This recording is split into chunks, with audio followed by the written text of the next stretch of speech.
Agora vamos conferir o último, que eu considero, na minha opinião, o pior de todos. Tony Cipriani, do GTA Liberty City Stories. Talvez algumas pessoas não conheçam muito a história desse cara, até porque o Liberty City não foi jogado por tanta gente quanto outros como GTA 3, Vice City ou San Andreas. Mas de uma maneira geral dá pra dizer que tanto o jogo quanto o Tony pareça meio que uma mistura dos outros dois. Ele pega bastante coisa do GTA Vice City, bastante coisa do GTA 3, afinal ele se passa na mesma cidade do GTA 3, né? Mas claro, ele é um jogo com muita personalidade. E o Tony também parece uma certa mistura entre o Claude e o Tommy. Ele tem algumas características de ambos. Por exemplo, ele segue o mesmo estilo do Tommy. Faz parte de uma família criminosa, que é a família Leone, inclusive é a maior inimiga da família para quem o Tommy trabalhava, que eram os Forelli. E ele é muito leal ao chefe também, igual o Tommy era ao Sonny. O Tony aqui é muito leal ao Salvatore Leone. Inclusive a gente pode contar também que os dois têm um background muito parecido antes da história do jogo. Ambos fizeram trabalhos para os chefes, em que fizeram com que eles tivessem que ficar um tempo fora. Tommy na cadeia e o Tony afastado para nenhum dos dois gerarem uma repercussão grande nas cidades em que eles trabalhavam.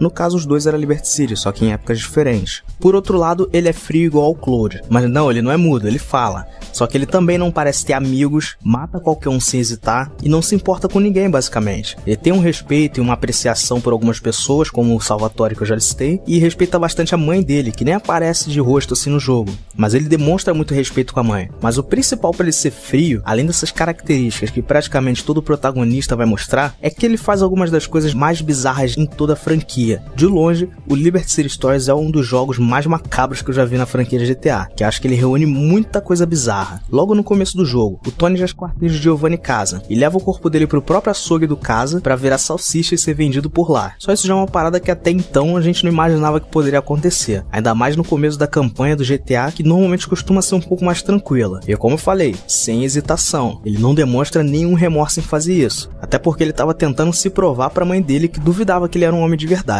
Outra coisa bizarríssima também é que ele presencia o Donald Love comendo carne humana como se fosse frango. O próprio Donald comenta que o gosto é parecido com frango. E eu abrindo um parêntese aqui, o Donald por si só já é um personagem super estranho dentro da franquia. A lista de coisas esquisitas que ele já apareceu fazendo vai bem longe. E o próximo fato aqui também é relacionado a ele. O Donald não só manda o Tony matar o ex-mentor dele, o Avery Carrington, como também um repórter chamado Ned Burner. E logo depois ele manda o Tony roubar os corpos dos dois para ele fazer de lanche. Mais bizarro ainda. Isso para não citar a missão Bringing the House Down, em que o Tony ajuda ele a fazer a explosão de um prédio inteiro que estava em construção para ele conseguir aquelas terras, aquele terreno, em que não só mata todo mundo que estava trabalhando no prédio, como também causa mortes por todo o quarteirão em volta do prédio, que saem voando carros, pedaços do prédio que esmagam pessoas, a explosão que acaba com pessoas que estavam perto da entrada. Enfim, rola um salseiro na área inteira por causa da explosão desse prédio, foi encomendada pelo Donald e causada pelo Tony. Então na franquia a gente tem bastante protagonistas, eles fazem muitas coisas moralmente erradas,